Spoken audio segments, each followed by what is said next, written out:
The AI takeover refers to a hypothetical scenario in which artificial intelligence becomes the dominant form of intelligence on Earth, with computers or robots effectively taking control of the planet away from the human race.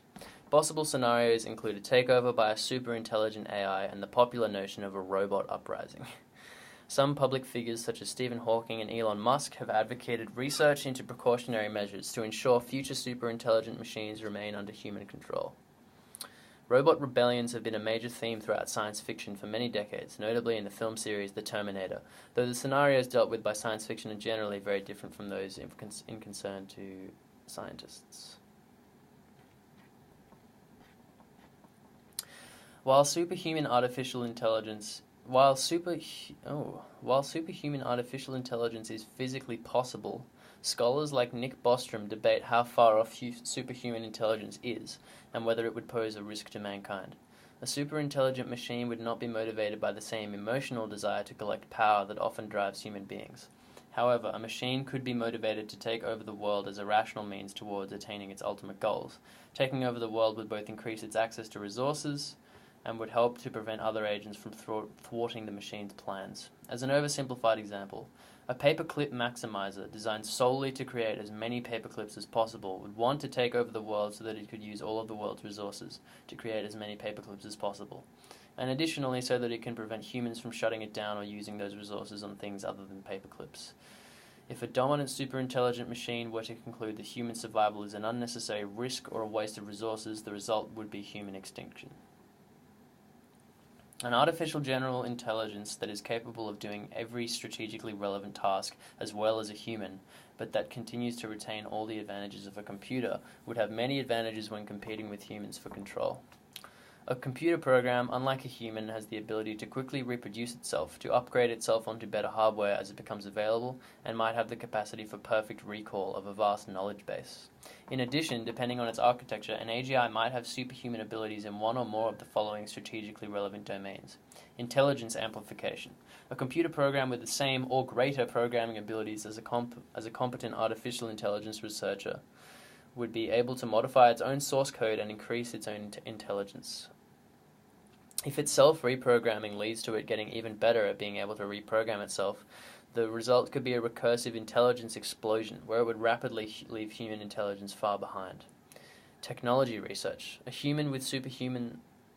machine with superhuman scientific research abilities would be able to beat the human research community to milestones such as nanotechnology or advanced biotechnology. If the advantage becomes sufficiently large, for example due to a sudden intelligence explosion, an AI takeover becomes trivial. For example, a superintelligent AI might design self-replicating bots that initially escape detection by diffusing throughout the world at a low concentration. Then, at a prearranged time, the bots multiply into nanofactories that cover every square foot of the Earth, producing nerve gas or deadly target-seeking mini-drones. Strategizing. A superintelligence might be able to simply outwit human opposition. Social manipulation. A superintelligence might be able to recruit human support or covertly incite a war between humans.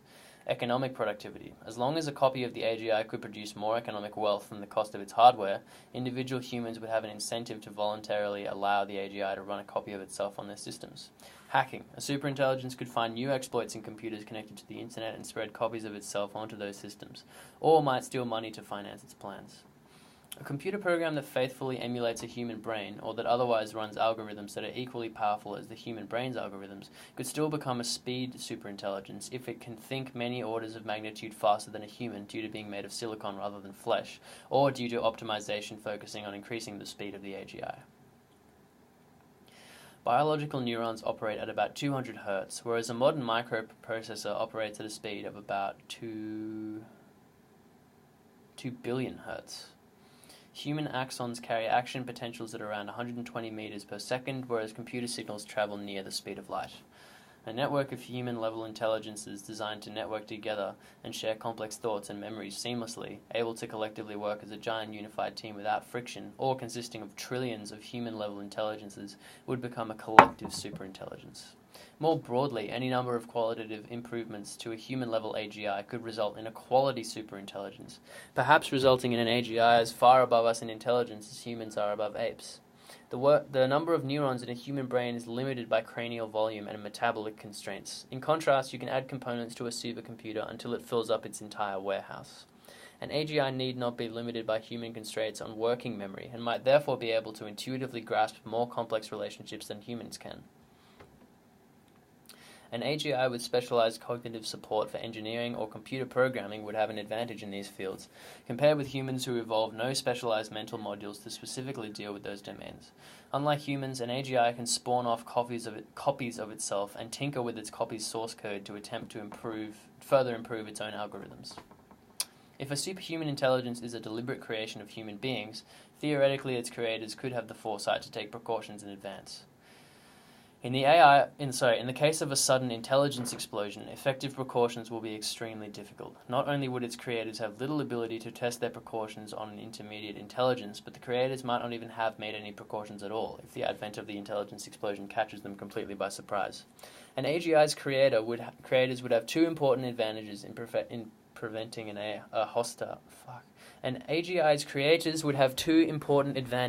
preventing a hostile AI takeover. Firstly, they could choose to attempt to keep the AI in a box and deliberately limit its abilities. The trade-off in boxing is that the creators presumably built the AGI for some concrete purpose, but the more restrictions they place on the AGI, the less useful the AGI will be to its creators. At an extreme, pulling the plug on the AGI makes it useless and it is therefore not a viable long-term solution. A sufficiently strong superintelligence might find unexpected ways to escape the box, for example by social manipulation or by providing the schematic for a device that ostensibly aids its creators, but in reality brings about the AGI's freedom once built. The second important advantage is that an AGI's creators can theoretically attempt to instill human values in the AGI or otherwise align the AGI's goals with their own, thus preventing the AGI from wanting to launch a hostile takeover. However, it is not currently known, even in theory, how to guarantee this. A significant problem is that unfriendly artificial intelligence is likely to be much easier to create than friendly AI. While both require large advances in recursive optimization and process design, friendly AI also requires the ability to make goal structures invariant under self-improvement, or the AI could transform itself into something unfriendly. And a goal structure that aligns with human values and does not automatically destroy the human race. An unfriendly AI, on the other hand, can optimize for an arbitrary goal structure which does not need to be invariant under self-modification. The sheer complexity of human value systems makes it very difficult to make an AI's motivations human-friendly. Unless moral philosophy provides us with flawless ethical theory, an AI's utility function could allow for many potentially harmful scenarios that can form within a given ethical framework but not humanistic common sense. According to Elisa Yudkowsky, there is little reason to suppose that an artificially designed mind would have such an adaptation. For an AI takeover to be inevitable, it has to be postulated that two intelligent species cannot pursue mutually the goals of coexisting peacefully in an overlapping environment, especially if one is of more advanced intelligence and much more powerful. While an AI takeover is thus a possible result of the invention of artificial intelligence, a peaceful outcome is not necessarily impossible. A fear of cybernetic revolt is often based on interpretations of humanity's history, which is rife with incidents of enslavement and genocide. Such fears stem from a belief that competitiveness and aggression are necessary in any intelligent being's goal system. However, such human competitiveness stems from the evolutionary background to our intelligence, where the survival and reproduction of genes in the face of human and non-human competitors was the central goal. In fact, an arbitrary intelligence could have arbitrary goals. There is no particular reason that an artificially intelligent machine, not sharing humanity's evolutionary context, would be hostile or friendly, unless its creator programs it to be such, and it is not inclined or capable of modifying its programming.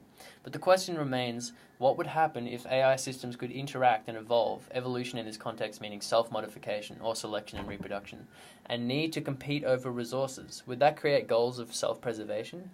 AI's goal of self-preservation would be in conflict with some goals of humans. Some scientists dispute the likelihood of cybernetic revolts as depicted in science fiction such as The Matrix, claiming that it is not more likely that any artificial intelligence powerful enough to threaten humanity would probably be programmed not to attack it. This would not, however, protect against the possibility of a revolt initiated by terrorists or by accident. Artificial general intelligence researcher Elisa Yudkowsky has stated on this note that probabilistically, Humanity is less likely to be threatened by deliberately aggressive AIs than by AIs which were programmed such that their goals are unintentionally incompatible with human survival or well-being, as in the film I, Robot and in the short story The Evitable Conflict. Steve Omohundro suggests that present-day automation systems are not designed for safety and that AIs may blindly optimize narrow utility functions, say, playing chess at all costs, leading them to seek self-preservation and elimination of obstacles, including humans who might turn them off. Another factor which may negate the likelihood of an AI takeover is the vast difference between humans and AIs in terms of the resources necessary for survival. Humans require a wet, organic, temperate, oxygen-laden environment, while an AI might thrive essentially anywhere because their construction and energy needs would most likely be largely non-organic. With little or no competition for resources, conflicts would perhaps be less likely no matter what sort of motivational architecture an artificial intelligence was given, especially provided with the superabundance of non-organic material resources, for instance the asteroid belt. This, however, does not negate the possibility of a disinterested or unsympathetic AI artificially decomposing all life on Earth into mineral components for consumptions or other purposes. Other scientists point to the possibilities of humans upgrading their capabilities with bionics and/or genetic engineering, and as cyborgs becoming the dominant species themselves. Physicist Stephen Hawking, Microsoft founder Bill Gates, and SpaceX founder Elon Musk have expressed concerns about the possibility that AI could develop to the point that humans could not control it, with Hawking theorizing that this could spell the end of the human race. Stephen Hawking said in 2014 that success in creating AI would be the biggest event in human history. Unfortunately, it might also be the last unless we learn how to avoid the risks.